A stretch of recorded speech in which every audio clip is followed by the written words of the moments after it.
Akhirnya hari yang ditunggu itu, hari yang dinanti bertahun-tahun, malam ini mencapai penutupannya.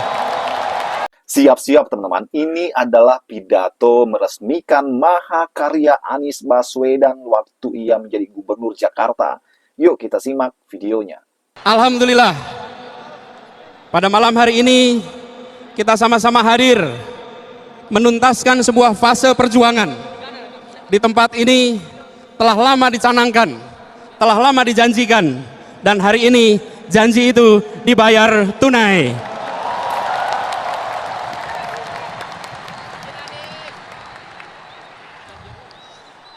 Di sini bukan saja kita menyaksikan sebuah bangunan mahakarya, tapi tempat ini membuktikan bahwa mimpi itu bisa dicapai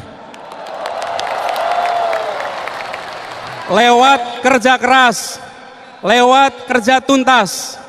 Mimpi yang oleh sebagian ditanggapi dengan pesimis, mohon maaf harus kami sampaikan bahwa kami mengecewakan mereka yang pesimis.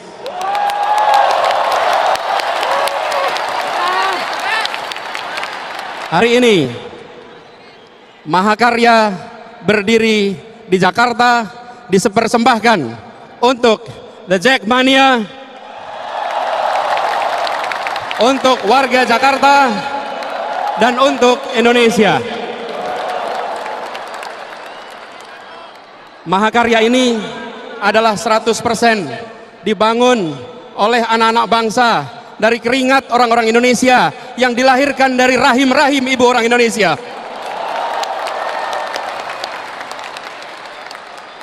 Perjuangan ini diawali modal pertama, modal terutama untuk bisa bekerja membangun stadion ini adalah dukungan yang luar biasa dari The Jackmania. Dari mulai saat direncanakan, dari saat janji itu diungkapkan 5 tahun yang lalu, janji membangun stadion itu diungkapkan, dan The Jack bersedia mempercayai janji itu. The Jack bersedia untuk ikut mengawal janji itu, dan hari ini The Jackmania memenuhi stadion yang dijanjikan itu.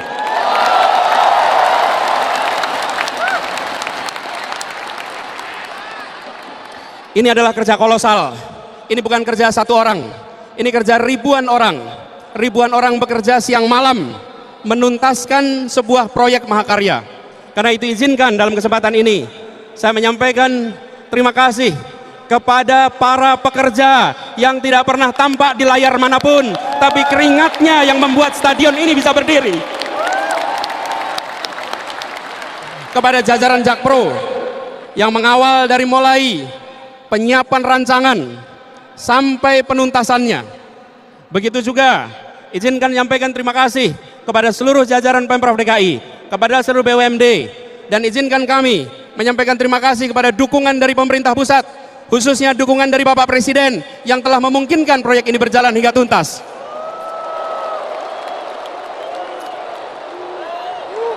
Anak-anak Indonesia yang bekerja dalam proses ini tidak terlihat wajahnya, tapi yakinlah mereka memiliki jejak di bangunan yang luar biasa ini, dan mereka kelak bisa bercerita kepada anak cucunya bahwa kami yang membangun stadion yang membawa kebanggaan bagi Jakarta dan Indonesia. Hari ini, saudara sekalian, berkumpul para tamu kehormatan yang datang dari Jakarta maupun para kepala daerah dari berbagai tempat di seluruh Indonesia. Kita beri tepuk tangan untuk tamu-tamu kehormatan kita yang datang dari berbagai wilayah Indonesia. Ada gubernur, ada bupati, ada wali kota. Ini menandakan bahwa Jakarta adalah rumah bagi semua, dan Jakarta International Stadion juga bisa menjadi rumah bagi semua, dan masyarakat Betawi adalah tuan rumah yang mempersatukan semuanya. Kepada The Jackmania, stadion ini telah tuntas. Tahun 2018 saat kita memenangkan kejuaraan waktu itu, kita berkumpul di Balai Kota, dan pada waktu itu saya sampaikan pesannya adalah kesebelasannya kelas dunia, supporternya kelas dunia, dan insya Allah stadionnya kelas dunia. Hari ini itu tuntas, dan kita berharap The Jackmania teruslah menjadi supporter teladan, teruslah menjadi penjaga nyalanya semangat para pemain-pemain kita di lapangan. Terakhir, sebagai penutup, hari ini saya menyerahkan Jakarta International Stadium kepada The Jackmania, kepada warga Jakarta, dan kepada Indonesia. Jagalah tempat ini dengan sebaik-baiknya. Ini adalah rumah kita, ini adalah tempat yang mempersatukan kita. Dan izinkan, ini adalah bulan-bulan terakhir penuntasan masa tugas 5 tahun saya di Jakarta. 3 bulan lagi saya akan tuntas tugas di Jakarta. Sesudah itu saya akan datang kembali ke tempat ini, tidak duduk sebagai gubernur, tapi akan duduk sebagai The Jackmania bersama dengan semua yang ada di tempat ini.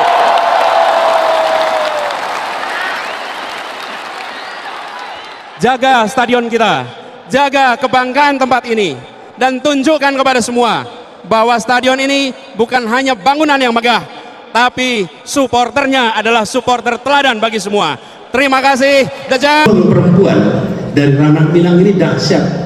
Di Jakarta ada 2 jalan amat besar melintang utara selatan, namanya satu Jenderal Sudirman, yang satu namanya Hajah Rangkayo Rasuna Said. Kita sebut kawasan Kuningan, Hajah Rangkayo Rasuna Said. Dan Rasuna Said ini adalah perempuan pertama yang kena spikdelik. Belanda sampai memberikan spikdelik, larangan berbicara pada satu perempuan ini, karena kalau dia berbicara dia akan menggerakkan orang untuk melawan Belanda. Tapi yang lebih dahsyat, yang sering terlewatkan, gurunya adalah Rahmah Al-Yunusyah. Rahmah Al-Yunusyah ini dahsyat tapi terlewatkan. Kita perhatikan muridnya, namanya Rasuna Said, dan banyak orang di Jakarta mengira Rasuna Said itu laki-laki, padahal Rasuna Said itu perempuan.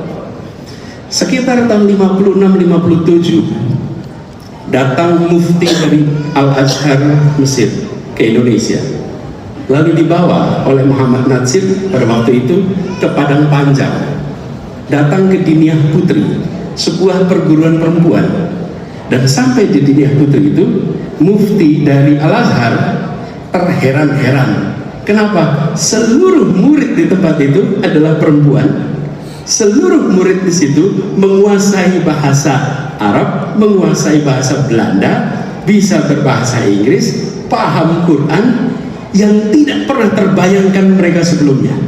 Al-Azhar berdiri 970. Sampai dengan saat itu tidak ada perempuan yang sekolah di universitas itu. Mufti ini tercengang melihat ada satu sekolah isinya perempuan semua dan setara dengan laki-laki. Apa yang terjadi?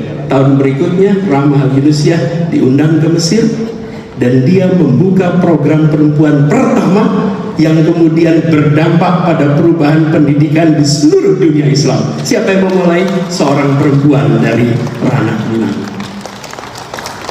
Rahmah Al-Yunusyah. Bayangkan sebuah universitas terkenal di dunia, umurnya hampir 1000 tahun, tidak punya murid perempuan, tidak punya dosen perempuan. Tapi di sini mereka mengirimkan pesan kepada semua bahwa perempuan memiliki hak yang sama, dan perempuan justru tiang untuk kemajuan sebuah bangsa. Sudah saatnya Rahmah Al-Yunusyah mendapatkan gelar pahlawan nasional. Yang kita sekarang turunan dari itu, yang saya rasa kita perlu kerjakan sama-sama dan urgen ini, mengedepankan transparansi dalam semua pengambilan kebijakan. Transparansi itu akan memastikan rakyat hadir mengawasi. Transparansi itu memastikan negara bisa menunjukkan kepada rakyat apa saja yang dikerjakan. Transparansi ini kunci Kalau ada transparansi, maka kita semua bisa bicara dengan data. Dan pemerintah pun ketika menjelaskan kebijakan menggunakan data. Jadi, transparansi ini harus dikembalikan Bapak sekalian. Karena hari ini kita menyaksikan banyak kebijakan dibuat yang kita tidak tahu prosesnya. Kita tidak tahu prosesnya, tahu-tahu muncul sebagai kebijakan. Dan ini PR yang mendasar penting. Yang ketiga yang saya sampaikan di sini adalah kembalikan meritokrasi di dalam pemerintahan dan kehidupan bernegara. Posisi diberikan pada yang berprestasi, bukan diberikan karena koneksi. Dan kita tahu banyak sekali hari ini diberikan tanggung jawab bukan karena kompetensi, bukan karena prestasi, tapi karena koneksi. Kapan negeri ini maju kalau tugas-tugas publik diberikan kepada orang-orang yang kompetensinya tidak nyambung, apalagi kompetensinya di bawah standar, diiringi dengan koneksi yang kuat. Akhirnya negara tidak bekerja untuk kepentingan publik, tapi negara bekerja untuk kepentingan koneksi-koneksi yang ada.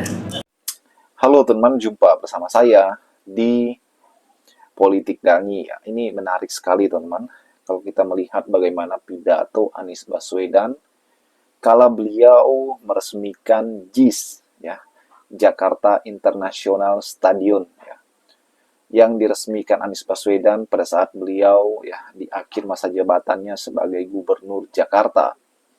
Mahakarya yang ia bangun di Jakarta itu sungguh luar biasa.